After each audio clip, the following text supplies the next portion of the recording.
Sobra gyud kadako ang napinsala sa bagyong Tino diri sa Cebu. Karon pa may naari diri nakasaksi gyud ba unsa kadako ang napinsala og na damage gyud sa bagyong Tino diri sa Western Cebu. Cebu ni dapit nga lugar, lungsod sa Asturias. Grabe ni nakuha ang damage oy. Di gyud basta-basta gikan sa lungsod sa Balanban.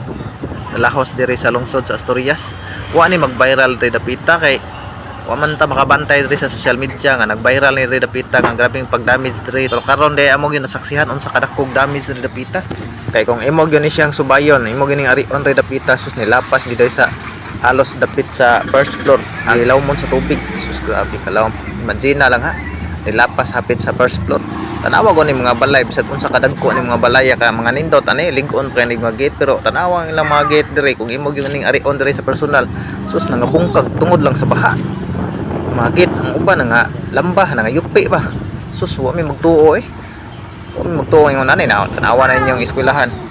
tuoy kay taon ang eskwelahan kay grabe na bulay taon sa lapok ang ground floor wa na taon magklase wala pa taon magklase kay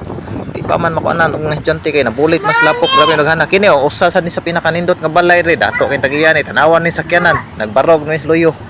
grabe di gyud basta-basta ang ultimo sakyanan kakaugdang ana pero gianod sa baha gialsas baha na naunsan ni nga koral nga payupi nga lamba ba na ilang mga postes kurente nga rin ini basta-basta ilang nasinatian sa pagbagyong Tino hindi ni basta-basta sa bagyong Tino grabe gyud dako gi-damage diri sa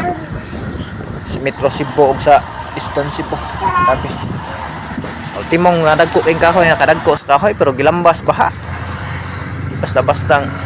kusguna sa baha imagine lang na og tao magbarog kaya maigo ka na yung baha away siguro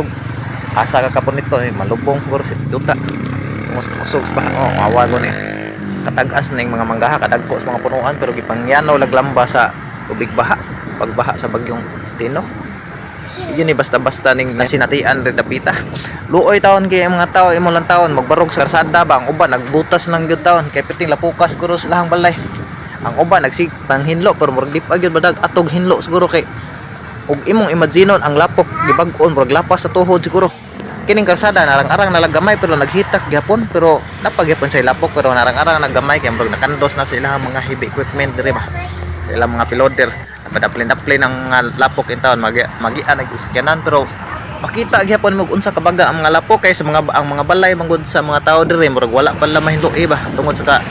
baga sa lapok ug sa kadako sa hinluon murag wa mato ba ang mga tao murag gilaay lang taon katan-aw sa nang balay ang ubang mga balay dagko kay pero wala lay tao mingaw kay tanan nang bakwet siguro mga tag-iya ni tanawa ko na ninyo ang ubang ang samot na taong mga gagmay king balay kato mga barong-barong lang nawas out yun tapos napadpad yung dagat ng taon tunas dagat punita padpad sa bahan ano tubig